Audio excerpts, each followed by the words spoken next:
can you guys see my screen? No, again.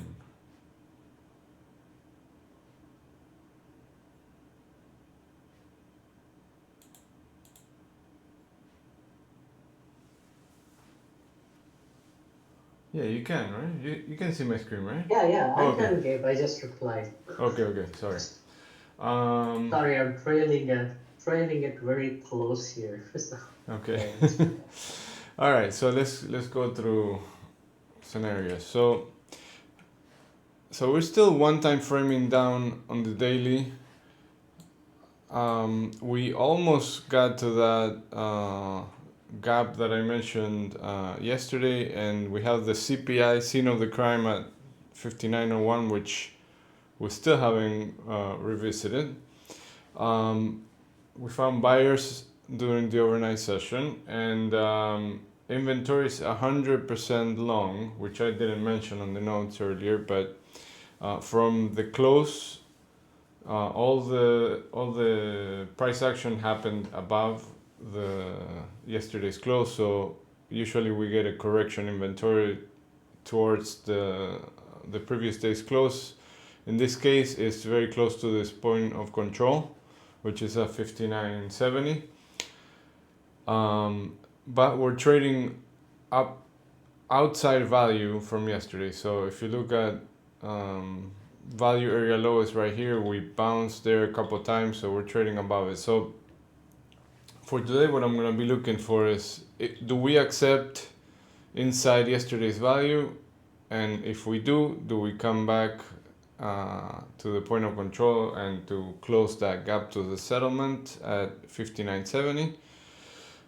If sellers keep pushing from there, then the target is value area low. We might have a little bit of minor support here at 59.60, which is that low from that afternoon pullback.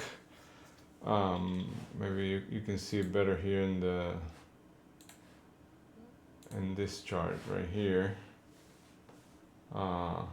This low right here. So that would be the first area for minor support. If we break that, then value area low is the target to the downside. And then of course, if we trade below that, then look for this area and this low to be taken, or at least attempted, and then go back to the 5900 area. But for now, we are at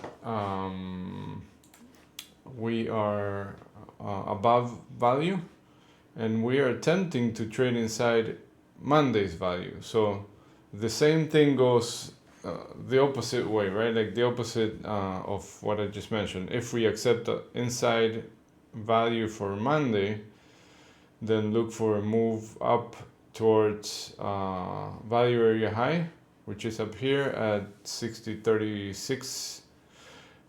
We also have that high volume node here, and we have the previous week's low here, which is, we're gonna have some sellers there. So if we start moving up towards value area high, then be aware that the previous week's low is right there at 60.24, which will definitely have some sellers.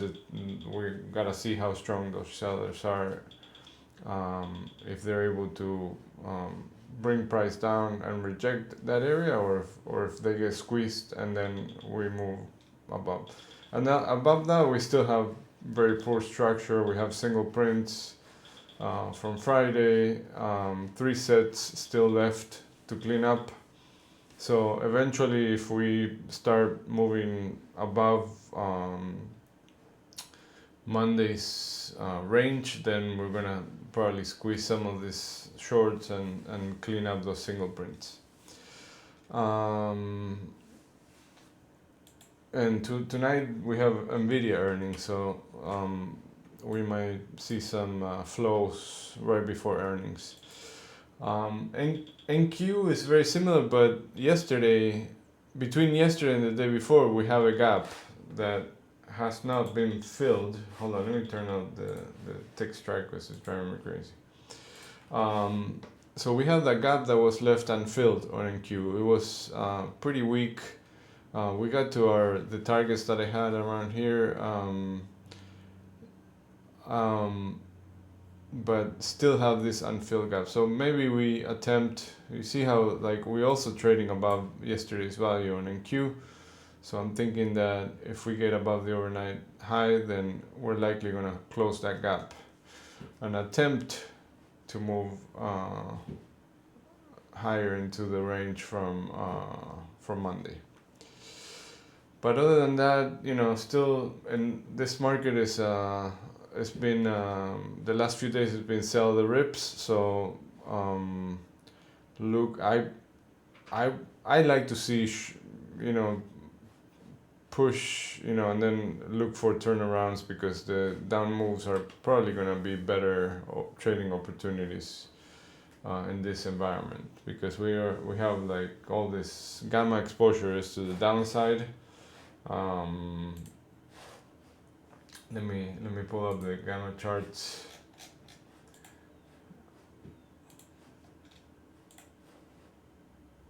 But if we look at SPX, this is pretty much all to the downside. That means that dealers have to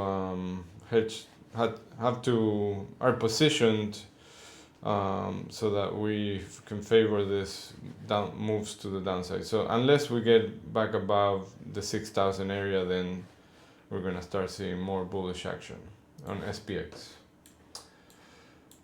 Okay, what else? News. What do we have today? News. We have 10 a.m. We have new home sales. Crude inventories at 10:30. And Trump is speaking, I think, at 11. Fed speaking at 12. Nvidia earnings later. Build auctions at 1 p.m. So we have a bunch of stuff throughout the day. I was gonna look at crude, which yesterday broke below our support area, and then it went right to that 69.36 that I mentioned before, and back to the 69 area. So if you look at this is the 90-day profile, the purple. So this is the previous area where we had found balance. So once you enter back into a previous range, you can expect the whole range to be tested pretty quickly.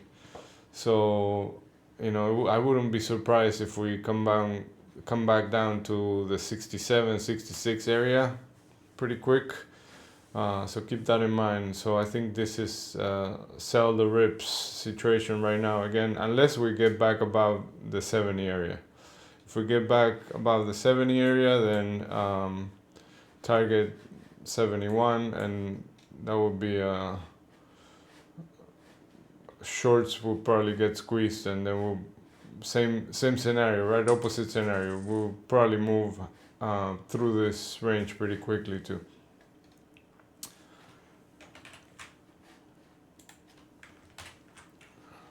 Gold finally had a pullback. Didn't take this low, right? The last big pullbacks, you see each of these pullbacks are a little higher, right?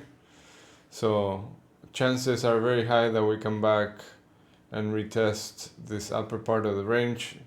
29.54 is the first target, and then the upper side of the range, unless of course we take this lows, right? But look how each pullback is higher and higher and higher. So and we still have the bullish imbalance, with most of the volume trading here at 29.53, 54. I think it's 29.53. I'm sorry. So I'm thinking that we're gonna get more upside in gold. Okay, I think that's about it.